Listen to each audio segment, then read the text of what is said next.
Hey Deckers, it's time for the top 20 most played Steam Deck games for May. Couple of big titles jumping into the mix this week, so let's dive in. Kicking things off at number 20 is Schedule 1, dropping 10 places, and I must admit I haven't managed to play this one as much this month, although it is still extremely addictive. You're a small-time drug dealer rolling into a fresh town with no cash, no product, and no connections. Build up your drug empire from the ground up in this grungy West Coast city of Highland Point. Runs not as well as we would hope on the Steam Deck, around only 30 frames per second, but those trackpads definitely come in handy, and do check out the community mappings as they are also extremely needed. In at number 19 is a re-entry for Diablo 4. Performing much better than it has in previous versions, decent 60 frames per second for the most part on medium to high graphic settings, although it is still pushing 22 watts on the Steam Deck OLED, so only around 2.5 to 3 hours gameplay at best. Forge your own path through the corrupted lands of Sanctuary, an ever-growing, fully explorable world teeming with challenges, quests, enemies, and loot. Join your fellow adventurers, delve into nightmarish dungeons, and uncover lost secrets as you fight back evil. Another re-entry at number 18 for V Rising. With the latest content, still only around 40 frames per second with medium and okay-ish graphics, meaning it's slightly better than it was before, but only pushing around 16 to 18 watts, meaning you'll get closer to 3.5 to 4 hours gameplay on the OLED. Pillage villages, raid bandit camps, and challenge supernatural beings. Drink their blood to steal their power, and make allies or enemies online, or play solo locally and wage war in a world of conflict. Up one place at 17 is Hogwarts Legacy. Depending on where you are, depends on how good your performance will be, but around 30 to 50 in the outside world with medium graphic settings, but only managing around 30 in the town and Hogwarts. Embark on a journey through familiar and new locations as you explore and discover magical beasts, customize your character and craft potions, master spellcasting, and upgrade your talents to become the wizard you want to be. Yet another re-entry in at number 16 with HELLDIVERS 2. Rain down freedom from above, sneak through enemy territory, or grit your teeth and charge headfirst into the jaws of combat. How you deliver liberty is your choice. You'll have access to a wide array of explosive firepower, life-saving armor, and battle-changing stratagems. This is definitely performing a lot better than it was on the launch version, although I am still only running at medium with lots of effects going off, getting around 30 to 40 frames per second with the occasional dips, but definitely more than playable on the Steam Deck. Down 3 places to number 15 is Slay the Spire. Very cozy, easy to run game on the deck, only pushing around 6.5 to 7 watts, giving you a decent 5 to 8 hours gameplay, especially on the Steam Deck OLED. Whenever you embark on a journey up the Spire, the layout differs every time. Discover hundreds of cards to add to your deck with each attempt at climbing the Spire. Select cards that work together efficiently to dispatch your foes and reach the top, and also enjoy the weekly challenges. Another re-entry into the charts at number 14 of The Witcher 3 Wild Hunt. I definitely need to spend more time on this one, especially as I finally got past this annoying area, and with all the latest patches we can run a fairly decent medium, almost solid 60 frames per second both in world and in dungeons, but pushing around 21 watts, still meaning only around 3 hours gameplay at best. You are Geralt of Rivia, mercenary monster slayer. Before you stands a war-torn, monster-infested continent that you can explore at will. At number 13, dropping 2 places, is the incredibly simple yet addictive Brotato. Running at a decent 7 to 8 watts, very simple to run, and tons of battery life, and even able to push up to 120 FPS on an external screen. A spaceship from Potato World has crashed into an alien planet. The sole survivor, Brotato is the only potato capable of handling 6 weapons at once. Waiting to be rescued by his mates, he must survive in this hostile environment for as long as possible. At number 12, the incredibly brutal The Binding of Isaac Rebirth. Up one spot, a randomly generated action RPG shooter with heavy roguelike elements. Find bizarre treasures that will change Isaac's form, enabling him to fight off droves of mysterious creatures, discover secrets, and fight his way to safety, or die incredibly stupidly as I generally do. Again, only pushing around 7 watts, and with the random generation, tons of replayability, so that 7 to 8 hours battery life will soon melt away. Dropping a massive 5 places to number 11 is the also addictive Vampire Survivors. Running incredibly well on the Steam Deck, with a solid 90 frames per second on the OLED or 60 on the LCD even when all of the hordes close in, which is a time survival game with minimalistic gameplay and roguelike elements.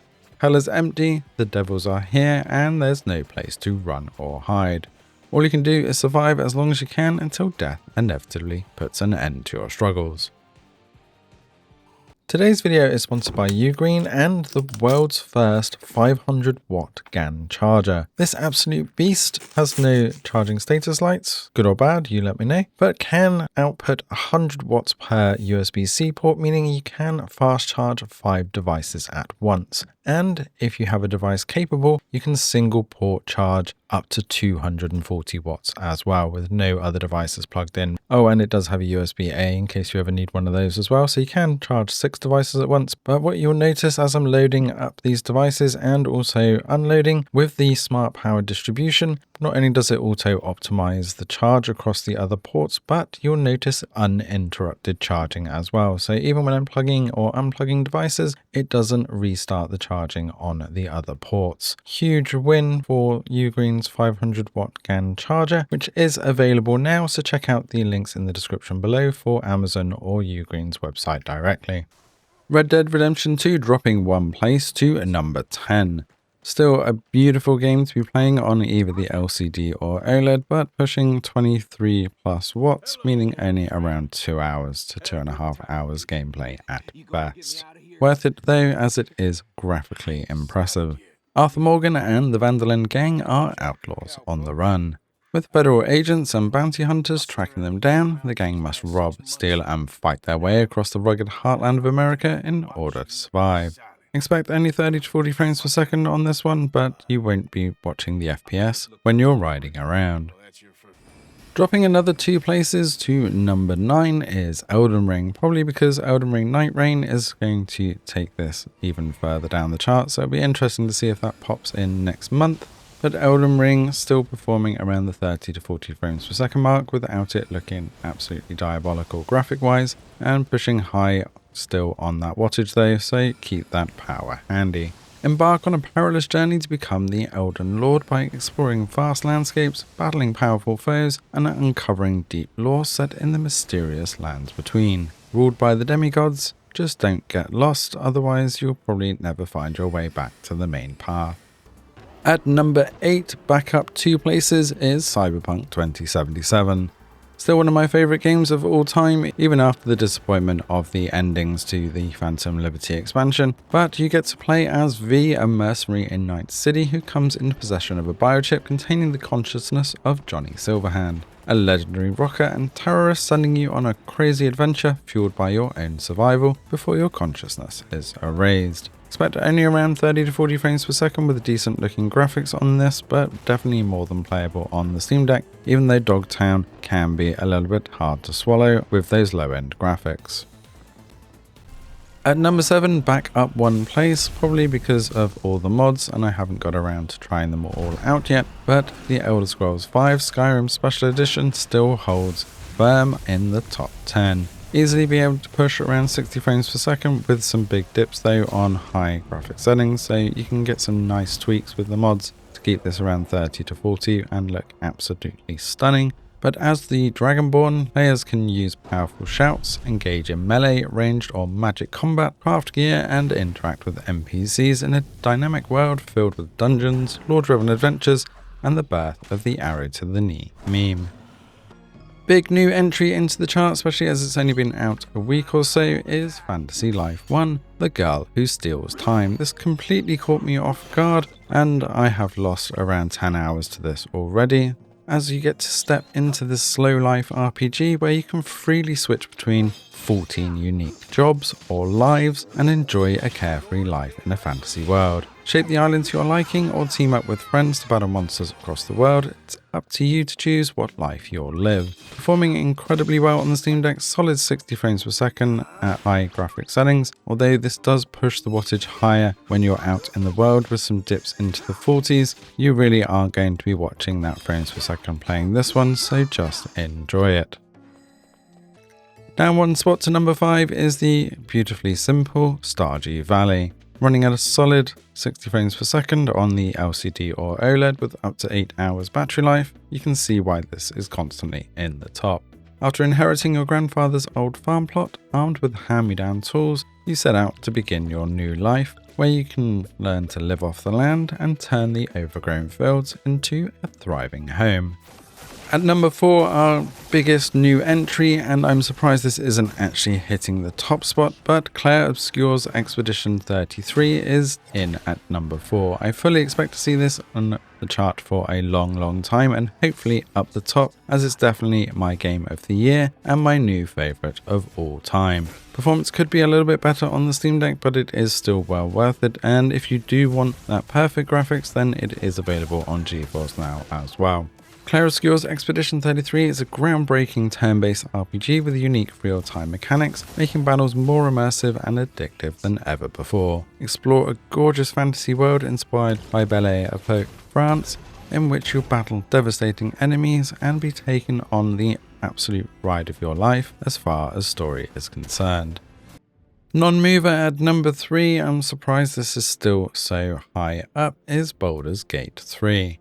Caught in a conflict between devils, deities, and sinister otherworldly forces, you'll determine the fate of the Forgotten Realms as the corruption inside you grows, as does your power and your relationships with your party friends. 30 frames per second is as good as you'll hope with this one, even on the absolute lowest graphical settings. Acts 1 and 2 definitely are much nicer to play through, but Act 3 does give you some very difficult areas, barely holding 20 frames per second some of the time. Sticking at the number 2 spot this month is The Elder Scrolls IV Oblivion Remastered, another title that I'm quite surprised is up this high considering how bad the performance can be on the Steam Deck, although it definitely is smoothing out. Obviously that nostalgia really is pulling a lot of people back. 30 to 40 frames per second is as good as you're going to get though, although I have heard some mods can really improve this, and I do need to look into that soon. Journey through the rich world of Tamriel and battle across the plains of Oblivion, where handcrafted details have been meticulously recreated to ensure each moment of exploration is absolutely awe-inspiring. At number 1 though, another non-mover, Balatro stays up at the top with this simple blend of classic poker mechanics and strategic roguelike elements, making every run unique and unpredictable. Earn enough chips to beat devious blinds, all while uncovering hidden bonus hands and decks as you progress. Pushing around 8 watts, very easy to run title, so you can see why people get addicted to this one. That's a wrap for the most played games on Steam Deck this month. Let us know what you've been playing in the comments below, and keep your eye on the channel for some giveaways for these games, as well as links to the top 5 heavily discounted in the comments below. Thanks for watching, and see you in the next one.